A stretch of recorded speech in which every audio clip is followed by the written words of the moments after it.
Hi, this is Vlad, and we are into the next step of making the sourdough starter. As you noticed, yesterday I did not publish any videos, and the reason for that was that our kitchen was kind of cool. It was under 70 degrees in the kitchen, and therefore the process took a little bit longer than it would normally take. And which brings me to the temperature, and what temperature is the best to store your sourdough starter. When you're working with a sourdough starter, and especially when you try to get it started, the best temperature range is anything between like 75 Fahrenheit to maybe 90 Fahrenheit. Anything about that may hurt your starter, and anything above 100 degree Fahrenheit will probably kill your starter. So anything between 75 to 90 degrees should be fine. And since our kitchen was, as I mentioned, a little bit cooler, under 70 degrees, there was no action, nothing was happening with the starter until this morning actually. But today we have a lot of action, and I'm going to show you a little bit with the camera to see and maybe feel, you can have a better feel how the starter looks now. Now it's about 72 hours from the time that we started. So here we are, the starter. As you can see, kind of bubbly. I don't know if you can see through there, but there's some bubbles are building in the starter, some hooch is separating and stuff.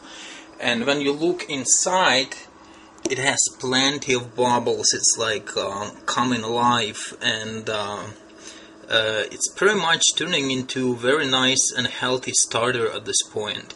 And so the next step for us to do, if at this point on we are no longer using the pineapple juice, because what it meant to do did, and now you can use just flour and water to feed your starter. At this point, your starter is not ready yet to make any bread. So the next step is to add about 5 tablespoons of whole wheat flour to your starter, and about 3 tablespoons of purified or bottled water. Do not use the tap water because it contains chlorine and will not be good for your starter, and probably will do some damage. So once again, you just put these ingredients together, mix it well with your whisk.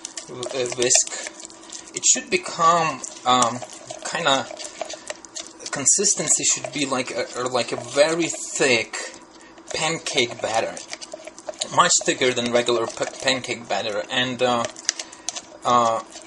you can smell already yeasty smell to it. And by tomorrow, this starter should be very vibrant. Again, it will be too little of a starter to use to make a loaf of bread. So tomorrow I will feed it one more time, and maybe after that I will show you how to make a sourdough bread.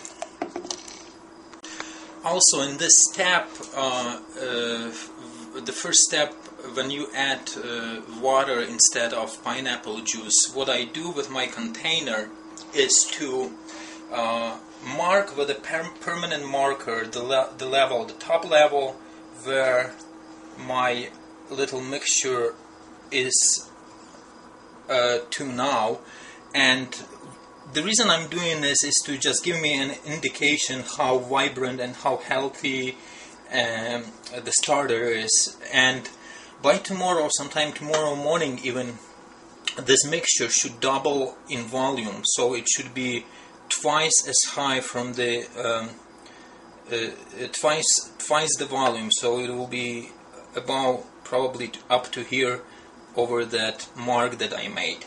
I'm not sure if it will hold the volume by the time I make another video tomorrow night.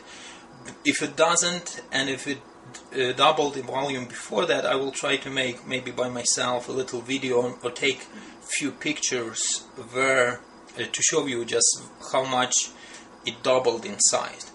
So by now, if you followed some of these steps, you're probably on the way, and if it behaves like mine did, you are on the way of making and actually working with a very healthy and vibrant starter. However, if nothing happened by now and you have no bubbles, no sign of any activity in your starter, you probably better be to discard and start all over again, because by now, following the steps, you should have seen some activity already. If you don't, you either have to buy or get a starter from somebody else, or try it again from the scratch.